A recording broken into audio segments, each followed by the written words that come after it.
Hi friends, it's Jenna.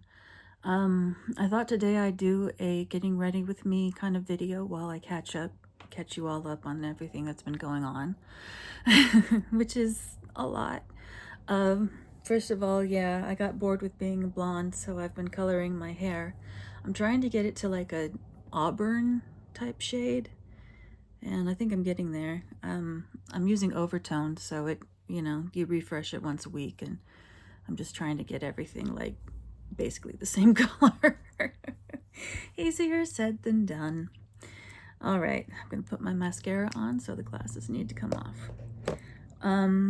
So I guess the biggest thing to say is that at the end of April and through the beginning of May, I was in Dublin, Ireland for a writing workshop, and it was amazing. I mean, first of all, Dublin, which is one of those places that's been on my, bucket list of places to go since I was very small, basically since I learned about it.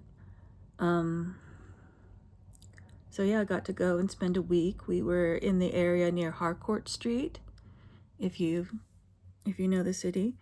And pretty much everything was within walking distance that we wanted to go to and stuff like that.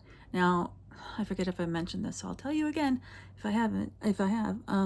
I had foot surgery at the end of December and didn't do my physical therapy as diligently as I should have.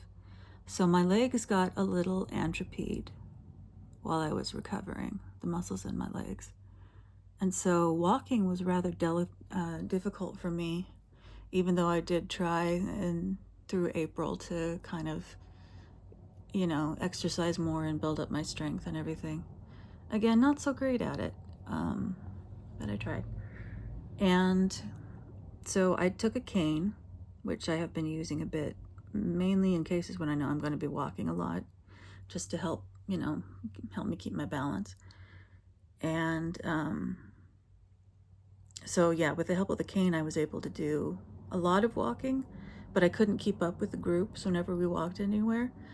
So that got kind of annoying. So I actually skipped out on a few of the sightseeing trips and just kind of, napped. Because I was tired. It's a big time change. And I was sleepy. And of course, they say that it takes as many hours as many days as there is hours time difference to get used to a time change. 8 hours time difference, 8 days. Guess when I went home? 9th day. Oh well.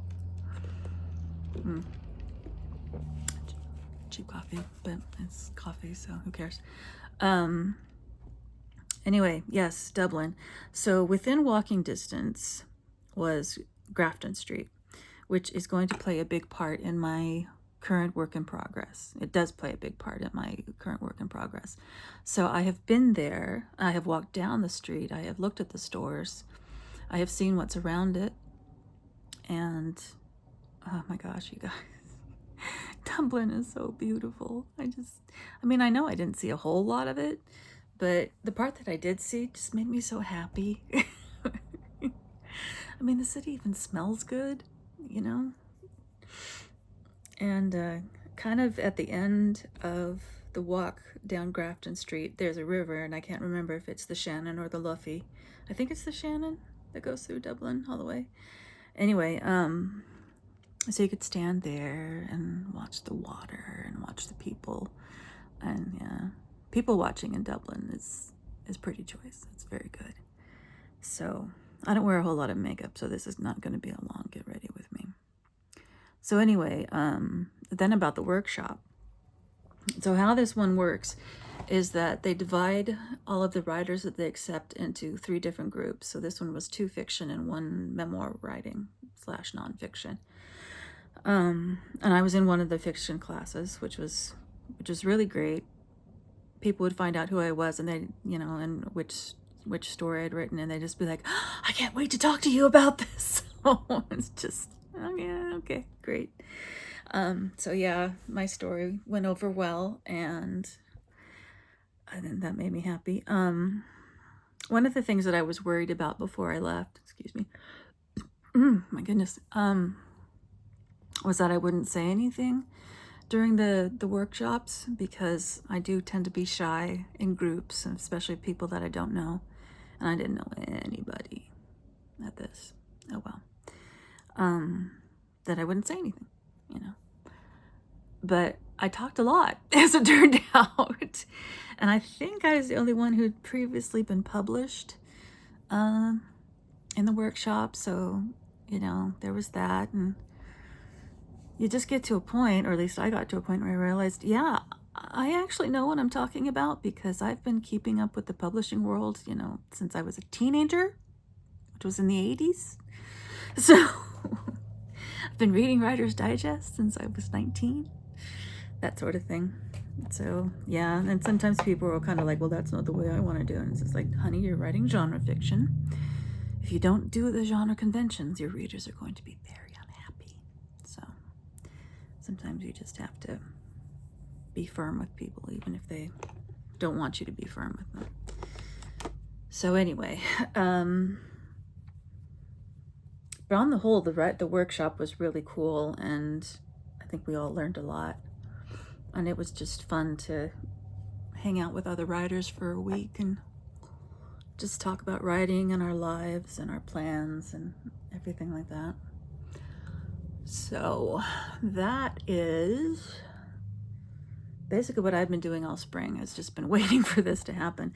So now that it's passed, I have to figure out what exactly I want to do next. Now, the goal for the year has been to be making a living as a writer by the end of the year. You know, making enough money to live on and stuff. Don't know how I'm going to get that done. Because it's one thing to make the goal, but it's another to actually, you know, make it happen. So I am following Sarah Cannon's HB90 method of goal setting and task planning and all that kind of thing. I can link to a few things in the doobly-doo. Just things that I'm planning to participate in and stuff. So yeah, Sarah Cannon's HB90 goal planning and task planning. The gist of it is you set a goal, or 3 goals. She thinks that she advises not to do more than 3 goals in a quarter.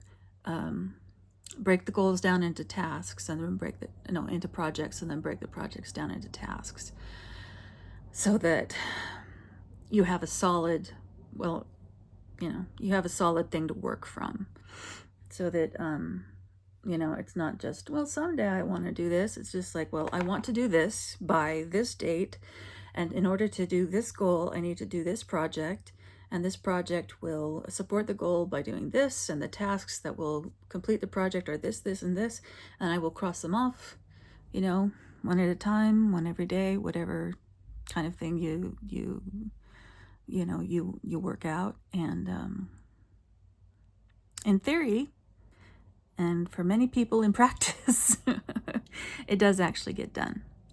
So yes, I am trying to do that and take it more seriously this quarter, and next quarter, and just, make myself do stuff. But I've also started applying for jobs.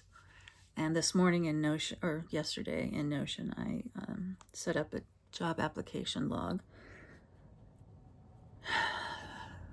just to have an income coming in until I can figure out how to, get y'all to buy my books. I'll include a link to that too in the doobly-doo. So this month has been a kind of a relax and rethink kind of thing, really, since the workshop. But next month, I'm planning to participate in multiple projects, multiple challenges, in order to hit my word count goal, hit my everything goals. Abby Emmons is doing a 30-day write with me challenge kind of thing, get your stuff done sort of thing. And that's linked at her YouTube channel. I will link it. Lots of stuff to link. Let's see. So that's from June 1st to June 30th, and that's just, you know, spend some time every day working on the projects for your goals. My nose feels runny. And let's see.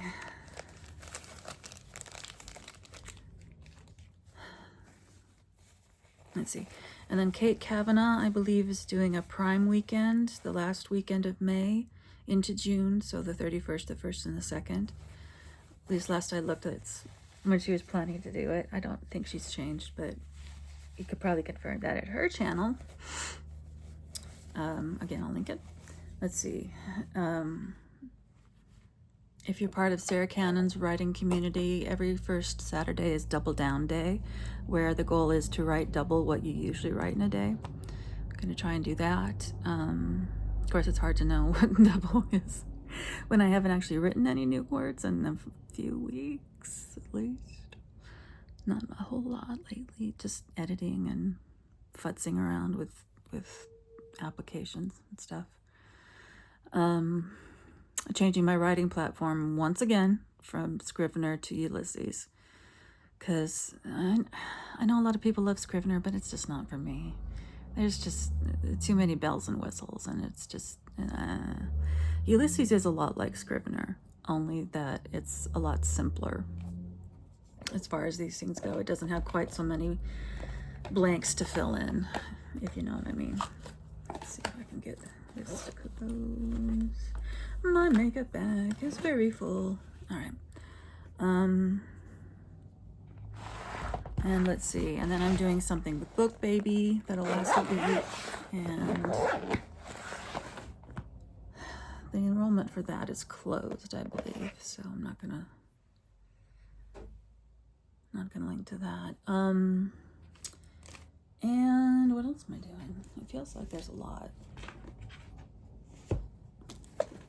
Amanda Rach Lee bullet journal, which I only just realized you can actually look like you know, Hunter, what's his name? The guy who created the bullet journal. You can actually use it like he intended bullet journal to be, and I just barely realized that. So I'm trying to be more tidy, let's say. Tidiness does not come naturally to me. Okay, so Double Down Day on the 1st, plus the Prime weekend, plus it's also my city's Pride Day. And then the Pride Parade is on the Sunday. I have never been to Pride. I haven't had the courage. I don't know if I'm going to go this year, but on one of those days I will be wearing my Pride t-shirts. At least one of those days, because why not? So my relationship with the gay community is complex at best. Anyway, so let's see. And then 1st to the 30th, the Abby Emmons thing, and then the Book Baby thing is the first week of June, and then the 24-hour novel challenge is the 15th, 16th, and 17th. Because the way they set it up now is that like you can break up the 24 hours to be like 8 hours on 3 separate days or whatever works for you on that weekend. I don't know if I'm going to write an entirely new novel or just try and work more on my current work in progress. Because goodness knows I have enough. I have a long list of things I want to write. But I don't know. We'll see where the spirit takes me. Okay, and then that is it so far for the month, actually. It looks like a lot more on my calendar. And then second quarter ends on the 30th. So then I have to think about what I want to get done in July. So my main project I'm thinking for the month-long challenge is to get all of my backlist finally edited and published. So I've been very slow on that. I've only gotten one book up so far, one new book. It's one of the ones that I edited like 2 years ago. Oh dear. Let's see. So, what else is going on? Oh, you may have noticed, aside from a whole new area, a whole new backdrop, it's the apartment I'm sharing with my just older brother. I have 3. There's no more Zoe. My brother's, both of his daughters and his girlfriend are allergic to cats. So his condition of me leaving it with him basically was to not have Zoe. So I rehomed her to a very lovely young woman who was the roommate of one of my nieces for a while. And she will be finishing up her school. Actually, she's probably already graduated. BYU has an early end to their winter semester. And then she will be going home to her home in Oregon and bringing Zoe with her. So Zoe will basically have a farm to play on. And I think in Oregon they don't have the same restriction to cats being outdoor cats as they do here in Utah. So she'll be much happier. Zoe always wanted to be an outdoor kitty. So I'm very sad about that, and sometimes I still look at her pictures and cry. But I know she's in good hands. I know she's got a very loving mama, and she's going to, be able to roam free a lot more than she could with me. So don't be too sad. I'm trying not to be. She's a great cat, and I think she's found a great family. So that's everything going on with me right now. Bye, friends. We'll talk again soon.